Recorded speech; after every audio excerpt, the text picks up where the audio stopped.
After the table creation, our next task will be to load the data of our clean file into newly generated table. So let's move on to task T4. This task will be more or less same like task T3 only. Just the query will change. So copy and paste. I'll change this template name to insert into table.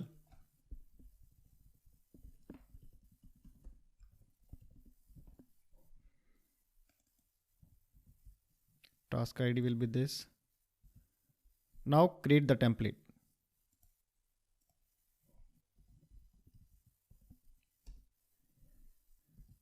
This is also a very basic SQL query to load file into table. Load data in file. In file means local file into this table where fields are terminated by comma and lines are terminated by end line. And since our first row of input file is a header, so ignore one row. Please notice the input file path in this query. It is a MySQL container path. Save it. And in the operator relationship, okay, this will be T4. In the operator relationship, it would come after T3. Save. Run the DAG again.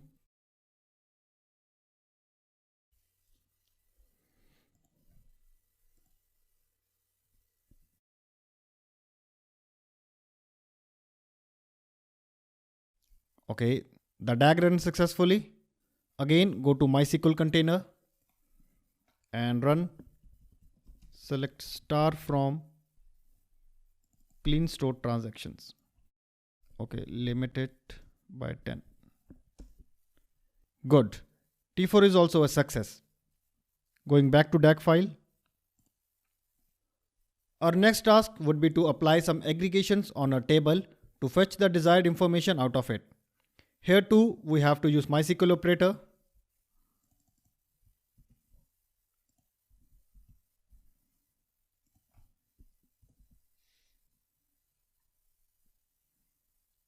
It would be select from table.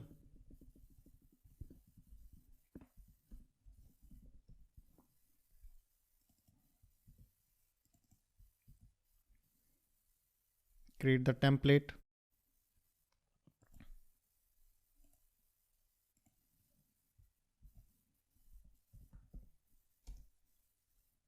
So what were our requirements? We have to generate two reports. One was daily profit location wise and also the daily profit of each store. This is going to be a very basic group by query. I believe most of you won't need this explanation. In this select statement, I am selecting date, store location, and then to calculate the profit, subtract cost price from its selling price from clean stored transactions table, where date is equals to yesterday's date as we are processing the yesterday's sale data. Group by store location and then order the results by profit in descending order. The results of this query, we are putting it in a CSV file in this directory. This was the first required information set. Next, to get the profit of each individual store, nothing much will change. Only here it would be store ID. Here it would be store profit. Group by would be store location. Order by would be store profit. And we need to change the CSV file also. Save it back to DAG file. Put T5 after T4.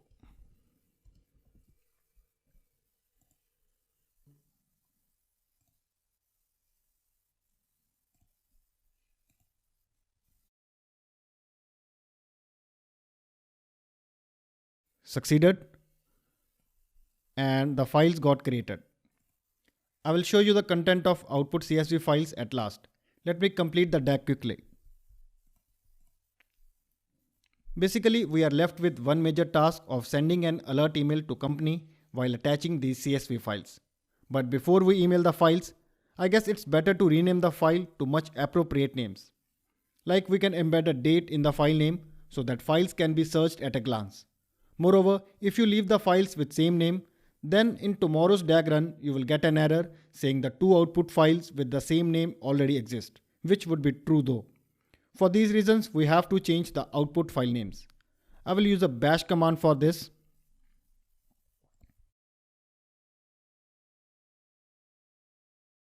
Going through, we have a bash operator with task ID move file 1. As an add-on, I have also added a cat command to get the results of CSV in logs. You can skip this command if you want. The other command is move to rename the file while appending a variable yesterday's date with it. Yesterday's date because the data which is getting processed today is yesterday's data. Let's define the yesterday's date also.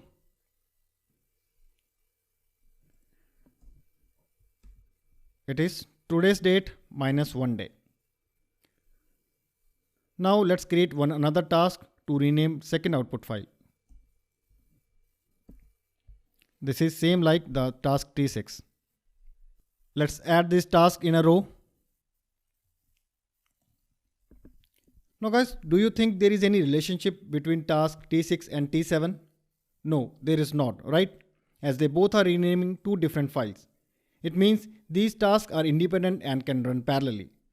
In order to make their execution parallel, we can group their dependencies into one set like this.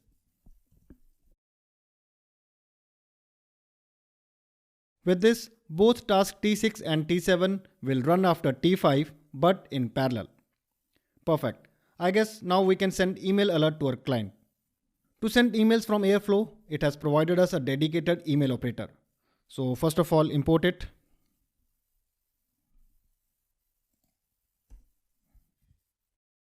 And then create a new task T8.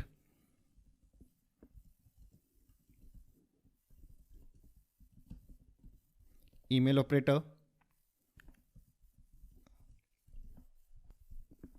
Its task ID would be send email. Apart from task ID, email operator supports parameters like to email ID to whom you are sending email, then subject, HTML content and more. Recipient address, I will mention in to.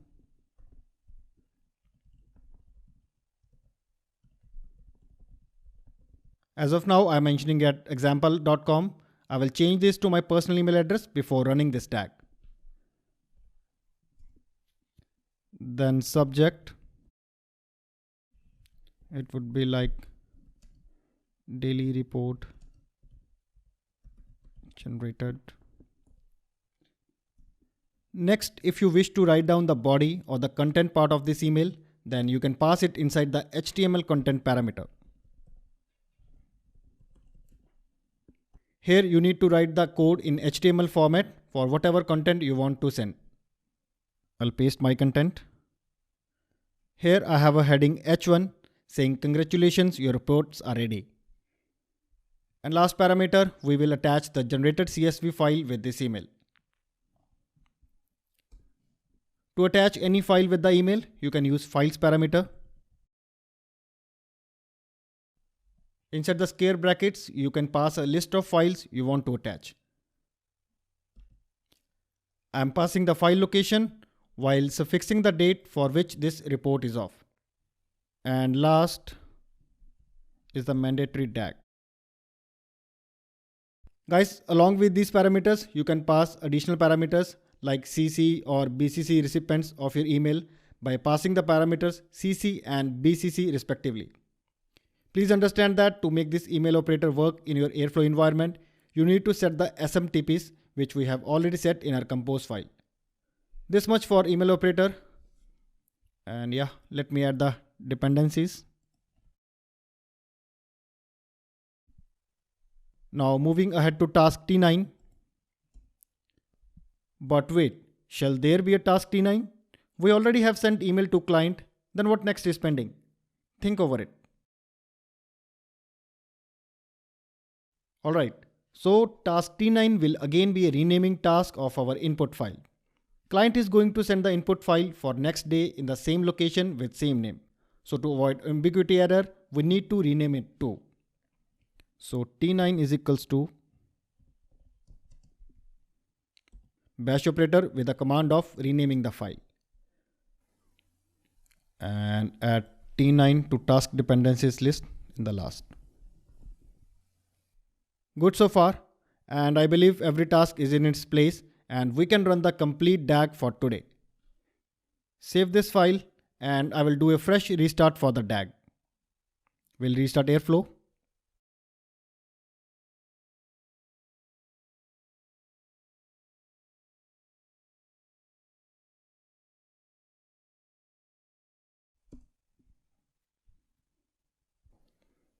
And I will come up with the results in next video.